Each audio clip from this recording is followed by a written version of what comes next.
We are not trained as women to put ourselves first. I had the most friends at the worst point of my life. You will never achieve something great if you are afraid to explore. Girl, nobody's thinking about you, and even if they're thinking about you, so what?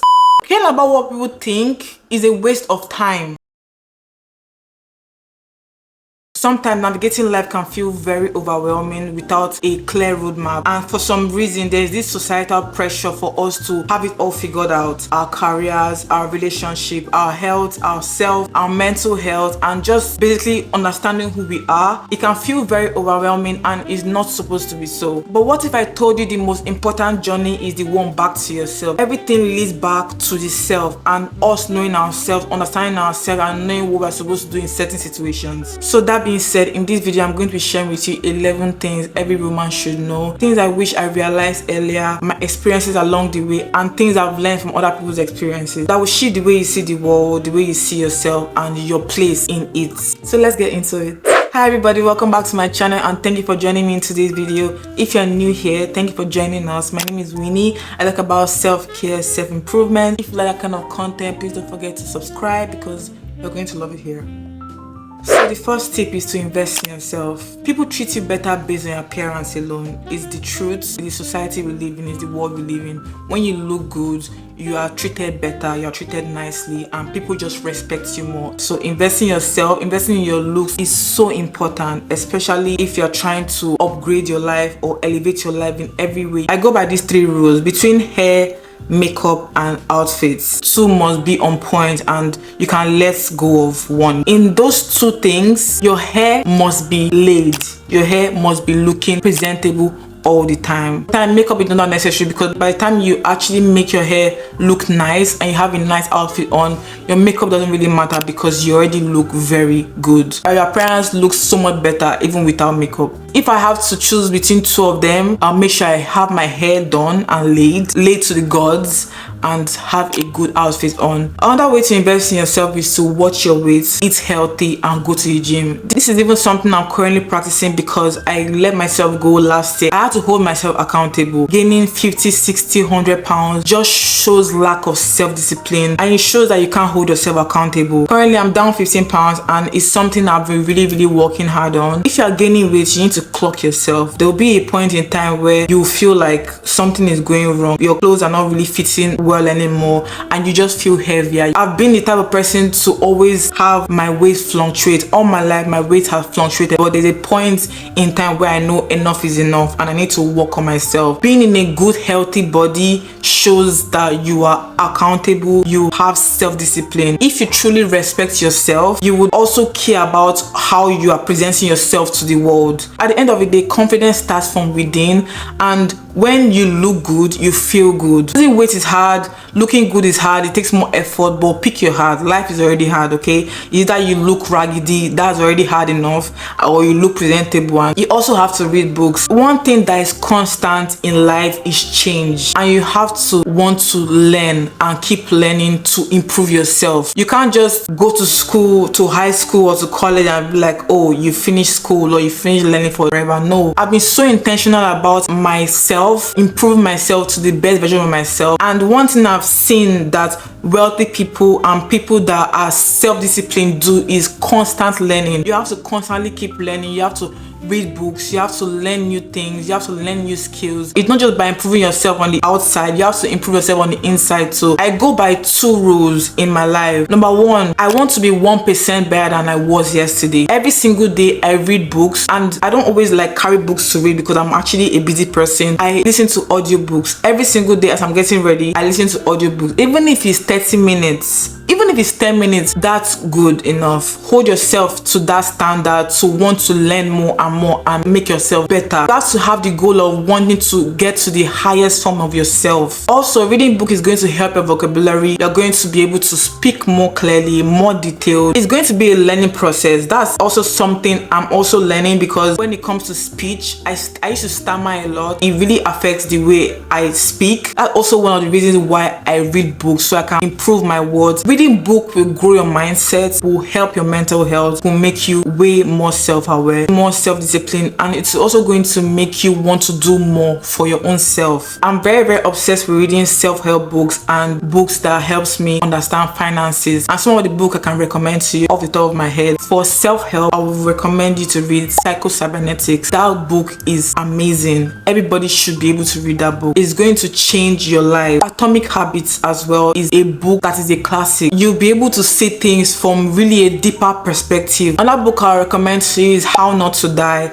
and this is also a part of self-help because you're going to understand what you put in your body and things that are bad for you and good for you. And these are doctors and physicians telling you this is not good and are backing it up with facts. I've also been very intentional about eating healthy. Eating healthy doesn't have to be boring, and it's something that I've thought for so long in my life that eating healthy is boring, but now I eat healthy foods every single day and they are delicious. It's a lifestyle I want to love and I'm loving it, and having a healthy relationship with food, it makes me know how to prepare like delicious healthy meals that would fill me up, satisfy me, and make me feel good from the inside. The last book I'm going to tell you to read on self-help is Lifespan by David Sinclair. I'm currently reading that book and I'm learning a lot from it as well. While money books I'm going to recommend to you, number one, my favorite book of all time is Millionaire Fastlane by MJ DeMarco. I relate to him so much. He's a realist. I'm also a realist, and a lot of things he says it so detailed, and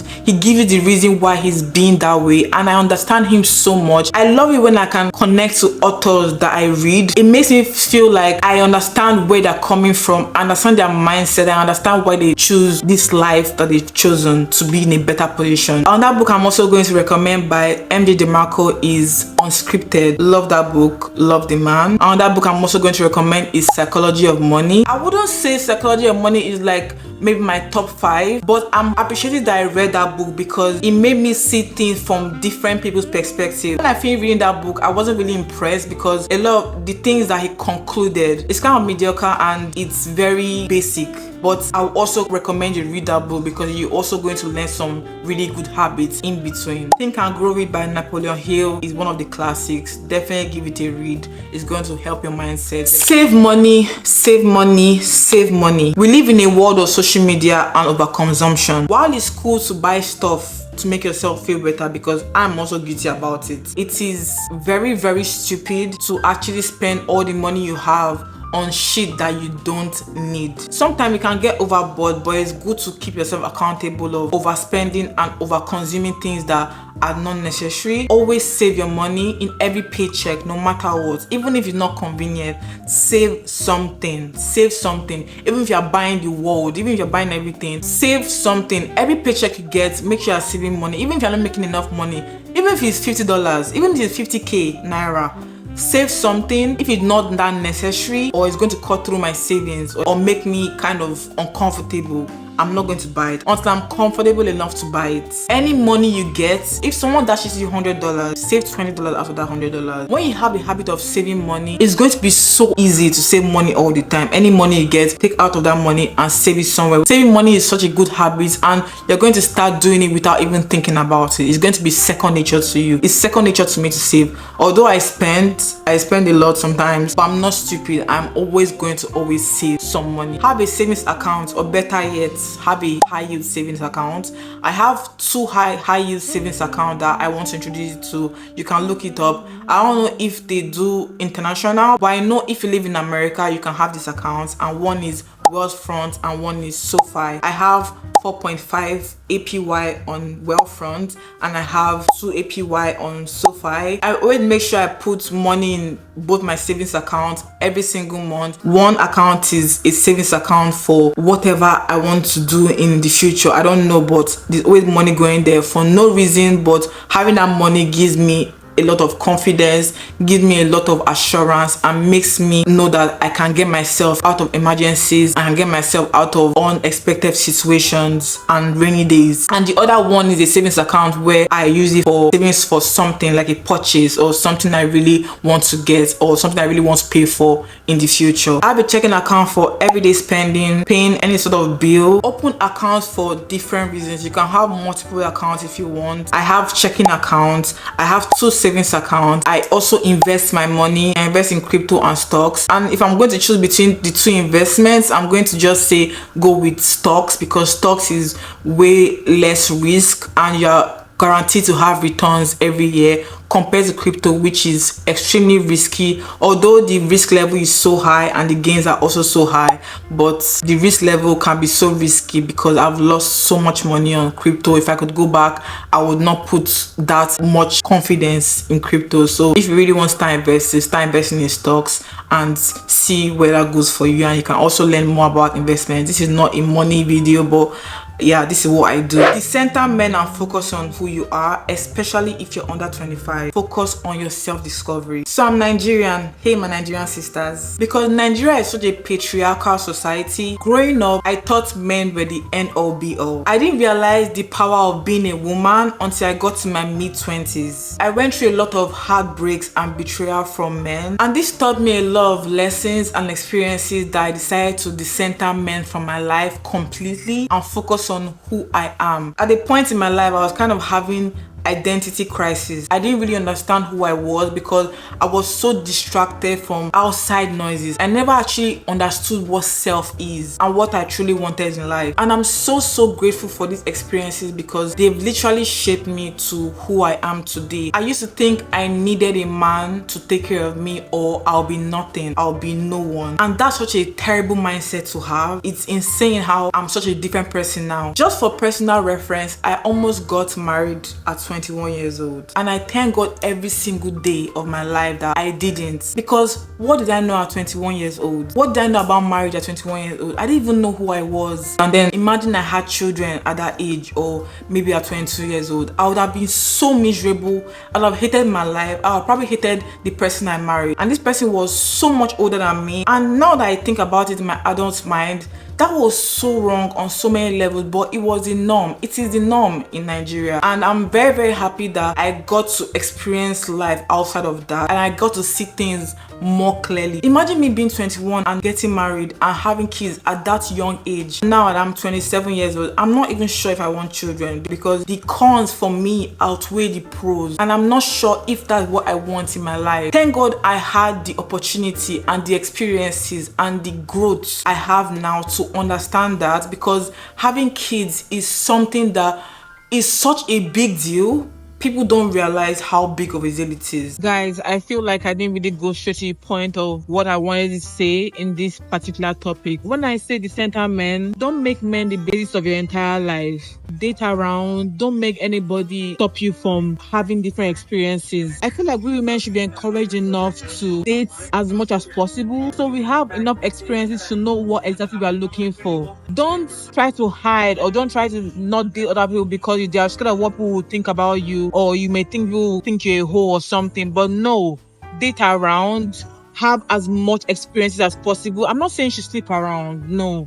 I'm saying you should date, go on dinners, lunches, travel, meet different type of men, so you can actually know exactly what you're looking for. Women are actually taught to just find one man and stick to him, but what if it doesn't work in the long run? Also, men are not only supposed to be there for financial purposes. I don't need you to only give me money. I need a man that can give me everything I want, 360. When I say everything I want, I mean finances, emotional intelligence, someone that actually understands, a good communicator, and someone that comprehends what I'm saying, someone that listens to me, sees where I'm coming from, and has good emotional intelligence. Because a lot of men don't have good emotional intelligence, and we think that if a man can provide for us financially alone, it's enough to sustain every other aspect. No, that's honestly scarcity mentality, and that's poverty mentality. A man should not only be there for you financially, because honestly, we are in 2024 and women can also be there financially. Women can also make their own money. And although having a man giving you money is a huge bonus, and honestly, I want every woman to have a man to be able to provide for you financially, but finances is not the only way to decide whether a man is good for you or not. Finances is not going to cut it. Just the way only love can cut it, you know? He has to be able to give more than that. You have to be a good person. You have to be a genuine person. You have to be someone that I know has a good heart, a good role model and not just providing money for me. You have to check at least 80% of the boxes. I'm still learning. I still don't know everything I want in life, but I'm also happy that I never really settled at that point in my life. It also put things into perspective for me and my family. My mother married my dad when she was 18 years old, which is extremely young, and when I was growing up I had a lot of anger for my mom, and now that I'm an adult, now that I'm a young lady, I see things as a woman, and I've forgiven her so much because what did she know at that age? She was really young. She's happy, yes, that was the thing of those days, but now I see a lot of things from a different perspective, and I understood why she did the thing she did, because she was a young girl. She was only just becoming a mother for the first time, and she was learning as she was going. I didn't really understand it then because my frontal lobe hasn't fully developed. I started seeing things from really a deeper perspective, and I appreciate her more now. She was still navigating life. I also had friends that were so male focused, so male centric, and it was a mess. Which brings me to my next topic: have quality female friendship. Honestly, I could make a whole video about friendship because I've gone through it with friends. I've gone through it so much that I know what to run away from and what to invite into my life. I feel like I've lived a lot of life because I'm not the same person I was 4 years ago, 5 years ago. I've changed so much. My mentality is completely different place, and my physical being is in a completely different place. Looking back now, I've realized that I made a lot of horrible friendship decisions. I met a lot of horrible people that didn't need to be in my life, and I allowed a lot of low quality people in my life in the name of being friends. I've also realized that I had the most friends at the worst point of my life. I had people that I couldn't rely on. I had people that were not there for me emotionally. I had friends that were always begging for money. I had friends that were always making me feel guilty for my choices and my boundaries. I had friends who wanted my life so bad that they slept with my exes and men that were in my life just to get what they felt they wanted to get. This is not to say I was a saint or I wasn't selfish or I wasn't a bad friend at a point in time. I've learned to put my boundaries in place. I've learned so much more about myself. Healing is something that I've embraced so much in my life. If I was going to get a tattoo, it would be healed. Now that I'm healed and I'm more in tune with my inner self, I know what I want in friendships. I've cut off a lot of people from my life. I've made good friends along the way in my adulthood. I have some lifelong friends now, and I'm also open to making new friends. And now I know what I want in friendships. I don't want women that are focused on men anymore. Maybe I'm talking to someone or being acquainted with someone, and all you talk about is men. You will never hear from me again. Of course, like if my girl that is going through heartbreak or my girl is talking to a new man, obviously I'm going to be cheering her up. You know, we're going to be talking about stuff like that. That's fun. But when it has to do with men all the time, we have conversations. I'm at that point in my life where I don't have space for that anymore. I do not want to talk about men. I want to talk about investments. I want us to go out and have lunch, talk about our future, talk about how we can elevate our life, talk about girly things. It doesn't have to be men all the time. So that's a very huge red flag for me in friendships. I also want friends that are like me, who are ambitious. There's nothing I love more than women that got their own. There's nothing I love more than women that are ambitious. It's such a turn on for me for friendships. I love women, so when I can bounce information off you and you are smart, you're a go-getter, it's like the most interesting thing to me. I'm an Aquarius. I don't know if that's supposed to be a thing, but the best way to actually get to my heart is mental stimulation. We have to have quality conversations. I want women that take care of their body. I want women that can inspire me. I want women that I can inspire as well. I want us to talk about real life stuff and just feel good about ourselves talking about these things. I want women that are focused on themselves, not women that are focused on other things like men. I take my life very, very seriously, and I want friends that also take their life very, very seriously. When you are among the wrong people every single time, you are eventually going to get some of that toxic traits without knowing. I need it to be 10 feet away from me at least. Set boundaries. Setting boundaries is the only way to keep your peace and your sanity. And anybody that makes you feel bad about having boundaries, you need to let go of those people and run with your heel touching your head, the back of your head actually. If having boundaries annoy people, those people are not meant to be in your life. If having boundaries make people feel like you are not cool, or you are too this or you are too that, those people don't need to be in your life. I need to let them go. They need to walk out the door. Having boundaries stems from who you are and knowing what you want in life and knowing what you absolutely do not want in life. And it's very healthy to have boundaries. It's very necessary for everybody to have boundaries, and people that value you and respect you and love you will understand that. Anyone who is self-aware and intelligent knows how important boundaries are, and having healthy boundaries also help you keep healthy relationships with family, friends, and sexual relationships. Anytime someone crosses your boundaries, it may be okay to let them know that this boundary has been crossed, but this is the last time I'm going to warn you about it. And I'm not saying to be too strict about it, because not everybody will know your boundaries, but if you have to keep on warning somebody over and over and over again, that person doesn't see you as a human being. That person does not respect your feelings. That person does not respect you, and that person needs to go. Sometimes you don't even need to explain. You need to just cut that person off in your life, because no. Be selfish and be unapologetic about it, especially as us women, because the world wants so much from us. You know, we're supposed to go to school, we're supposed to be someone in life, we're supposed to take care of ourselves, we're supposed to get pregnant, we're supposed to have kids, we are supposed to build a home, we're supposed to train children, we're supposed to do this, we're supposed to do that. It's exhausting, okay? It's exhausting, and it's okay to put a stop to things that you don't want to do. It's okay to be selfish. It's okay to put yourself first, because we are not trained as women to put ourselves first. Everybody has to come before us, and that is not fair. And I'm so happy that we as women, especially us Gen Zs, we are actually realizing it now. We are actually putting a stop to it, and we are realizing that we are also human beings who have needs and wants. We're not supposed to be there for everybody else but ourselves. So be selfish, do what you want to do in life, put yourself first if you have to, and be the best version of yourself. And people that get it, and the ones that don't are not meant for you. I grew up being the first child of my family. I have 4 siblings, we are 5 in total, and I was trained to, oh, she's your sister now, oh, she's your younger sibling. I love my siblings so much. We are very close. I'm very, very grateful for them. But growing up, I had a lot of resentment, because I'm like, why is nobody caring about my own feelings? Why is nobody seeing my own perspective? Why do I have to let these things slide because I'm the older one? I'm also a human being. This is the first time I'm being this age, and I'm supposed to be giving grace as well as everybody else. Growing up as the older child, I've had to, you know, endure a lot of things, which I'm very grateful for. But now that I'm older, I'm learning to give myself grace and give other people grace as well, because everybody deserves a chance, everybody deserves grace, everybody deserves to be heard, and everybody deserves to own their feelings. So growing up, I've learned to be selfish and put myself first in a lot of situations, because I deserve to be treated fairly. I deserve to be selfish. I deserve to have choices that I want and don't want. 7th point is to be self-aware.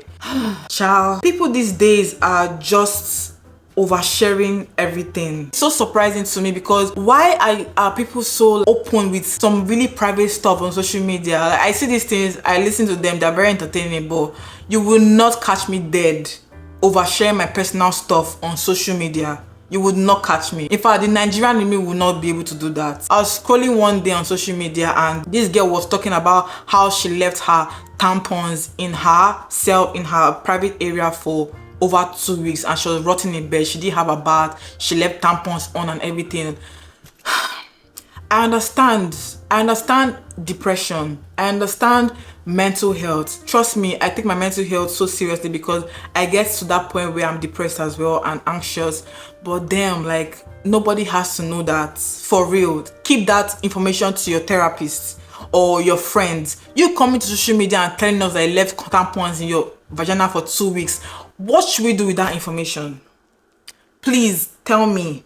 I want to know. Understand that being vulnerable online is a way to connect with people. I'm vulnerable on my YouTube. I say things that are personal to me, but I say things that I don't care for other people to know. I'm not going to say things that are embarrassing or things that are disgusting, you know, for other people to see, because to what end? Do you understand? Like, to what end am I saying this for? Like, why am I saying this for other people to know? Like, it's going to make people see you as a disgusting human being. It's going to make people see you as you don't have sense, because that's what I thought about this girl. Like, you don't have sense, because I understand that you are going through some mental health issues. Everybody goes through mental health issues, but me, I don't go online and tell people that I have tampons in my vagina for 2 weeks. That's disgusting, that's nasty, and that is lack of self-awareness. It's weird. It's very, very strange. Don't say anything to other people that I don't want to be repeated back to you. I will never tell other people things that I know that if they repeat back to me in like a week or so, or in 2 weeks from now, I would not say that to anybody. I can keep that to myself, you know. Another example I would say is Risatisa. Although hers is not extreme as the first one I said, I love Risatisa. I wish her the best. I watched every single part of that series. I think it was 50 parts of that series, and I really enjoyed it and I learned a lot from it. But at the end of the day, I also saw it in a deeper perspective, because even if it's very juicy, even if it has taken her places in life, people are going to know her for that situation. People are going to know her for being that woman, and she may be good with it. Obviously, you know, she's very fine with it. I wish her the best. Honestly, I have so much love for her, because as a woman, that is horrible to go through. But I'm not going to go on the internet and tell people my business like that. I don't even know who is seeing these things. Millions of people can scroll by these things and they know you as this person, when there's so much more about you that is supposed to be shown. Is it this thing that I want people to know about me? Like, I feel like a lot of people don't really think about things on a deeper level. People don't really see things like on a real deep level, and it's very unfortunate, because social media now is like, oh well, people are just going to put their personal stuff out there. Like, no, you can be vulnerable. Like, I always want to be vulnerable to you guys as well, because I want you to see me as a relatable person. I want to see me that I also have experiences, but I'm not going to be putting out my dirty laundry, like things that are so traumatizing on the internet for people to see. A lot of things that you can see out there can be so personal, like people are going to be wondering, is this person crazy? The last thing I'm going to say on self-awareness is to read the room. The sense of discernment is what a lot of people don't have, because a lot of people don't know how to read the room. It can be talking too much when you're in a group of people and not understanding, like, you are overshadowing everybody, you know. Like, I know we all want to feel important and we all want to feel respected, but for you to be respected and for you to feel important, you have to respect other people. If anything you want for yourself, you have to be able to put it out to the world as well. You can't want people to see you as this person and not want to give that, you know. So learn to read the room, learn to read non-verbal cues, learn to read non-verbal communication. It's going to go a long way. When you're having a conversation with somebody, look at the person, look at the person's eyes, look at the person's body language, look at the people around you. You're going to make you more self-aware about just life in general. Keep promises to yourself and stick to it. I love this topic because it's so amazing what you can do for yourself. When you keep promises to yourself and you stick to those promises, you have confidence in yourself. You have trust in yourself that you're going to be able to get through things, both good and bad. I'm going to give you an example. For the past couple of months, it's been so hard for me to lose weight.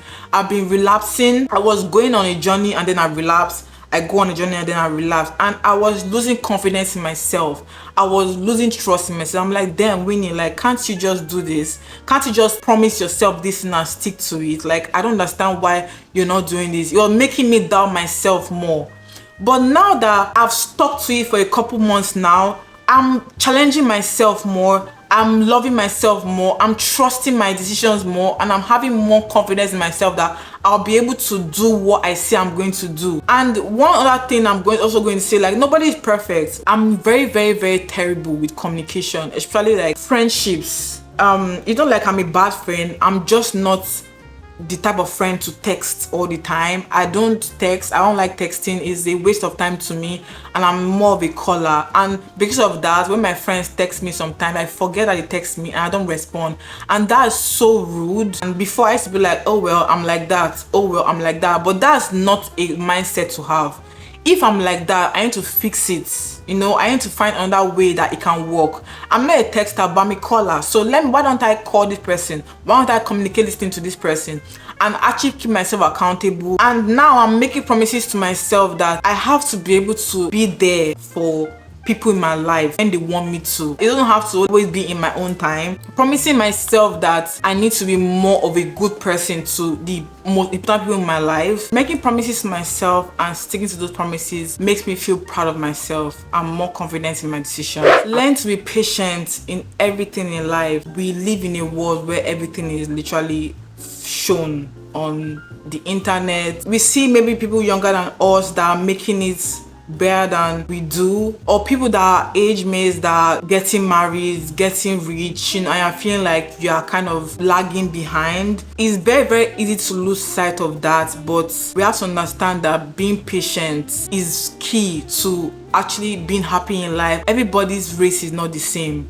Everybody's journey is not the same. Some people are ahead earlier in life, but there is no destination. Life is a journey. At the end of the day, we are all going to die, and being able to get worked up about things like this is not going to help you but feel depressed and anxious. If your friends are making more money than you, it's okay. Your time is coming, and it's very easy to lose sight of that. I get it. We all feel that way sometimes, but when I get to that point, I tell myself that I'm actually good. I'm in a good place. I'm proud of myself. What a person has achieved have nothing to do with me. You don't know what these people are going through. You don't know how these people achieve these things. You don't even know how they're living their life. So comparison is the thief of joy, and it's very important for us to get back and check ourselves. Our path may be a little bit slower, but you are in the right path as long as you're making better decisions for yourself. The moment you let go is the moment things come to you. I'm going to give personal examples. I was so desperate for a relationship when I was younger, like in my very early 20s, that I was entering a relationship with the wrong men, and I was getting taken advantage of and taken for granted because I wanted this so badly. I was inviting the wrong people in my life because of how desperate I was. But when I realized that I deserve to be loved and I'm going to wait till that love I want gets to me, was when I saw more clearly and I met the most genuine person in my life. Another example I'm going to give you is when I wanted to buy my car. You guys know I bought my brand new Mercedes-Benz this year, and I've been wanting that Mercedes-Benz for so long. I was making a lot of bad decisions because I wanted this so badly, and I was losing money like crazy. But it was when I let go and be like, you know what, I'm not going, I give up. You know, I'm just going to live my life. One day I'm going to have this, God willing. And I got it even before I even thought I would, you know. So I've realized that in life, when I've let go of things, these things are coming to me unprovoked. I'm not looking for them, they're coming to me. And my dad used to tell me this thing when I was younger: stop being desperate for things. When you're desperate for things, they'll run far away from you. But when you remove your mind from those things, that's when they will start coming to you. And that is so true. Since I've really seen things in perspective and actually seen these things in my life work for me, I've learned to just let go. Whatever happens, happens. As long as I know every single day when I wake up, I'm trying to be a better version of myself, trying to learn and trying to improve myself, I leave the rest to God. I leave the rest of the universe to put me in that spot, to put me in that place. Nobody is thinking about you, okay? And do what you're afraid of, because it doesn't matter. It really doesn't. I wish I knew this earlier in my life, when I used to be afraid that people would judge me. Oh, what are people thinking about me? Oh, girl, nobody's thinking about you. And even if they're thinking about you, so what? They're not paying your bills. They're not living your life. They're not having your experiences. So who cares? Who cares what they think? Caring about what people think is a waste of time and energy, because it doesn't matter. We are living things floating on a rock that is floating on the universe. Like, it doesn't matter. Do what you're afraid of. Do what you really want to do. Take the risk. Because one thing I've learned from all these self-help books I've read in my life is that you will never achieve something great if you're comfortable. You will never achieve something great if you are afraid to explore, or if you're afraid to go outside the box. You have to be willing to take a risk. You have to be willing to let go. You have to be willing to not care, because it truly doesn't matter. I'm going to give you a story again. When I was in high school, not high school, uni, when I was in university, for some reason, people saw me as a whole. I was actually popular when I was in university, and I used to hear a lot of rumors about me, and I used to care so much about it. And I really dim my lights because of that. And if I could go back to Winnie of 18 years old, Winnie of 19, I would tell her it's okay and don't care. I was going back into my shell so much that I was really dimming my lights. People should think I was a hoe for some reason. I don't even know where that honestly, I don't know where that rumor came from. I guess because I was always like, I was dating like really successful men at that age, so I think people thought I was doing that for money or whatever, but it was further from the truth, and it really made me sad, and I felt like I needed to prove myself. I wish I was dating more. I wish I even experienced more people, more men. I wish I wasn't putting myself out there more and not caring about what people thought about me. I wish I took more chances. I'm still young and I'm still going to take more chances, but I wish I didn't care so much for all those years. That was just a waste of time. Where are those people now? Where are they? You know, most of them are better than them now, like most of them. And not to toot my own horn, but it is the truth. If I eventually have a daughter one day, these things I'm learning in my life, I'm going to tell her that it's okay. It's okay for people not to like you. It's okay for people to judge you. Just live your life. Who cares? Nobody is thinking about you at the end of the day. The ones that are judging you are jealous of you, or they are intimidated by you because they know they can't be you. Who cares? Nobody. Do what you want. Do what you're afraid of. Take that risk. It's going to be worth it on the other side. It's always going to be worth it.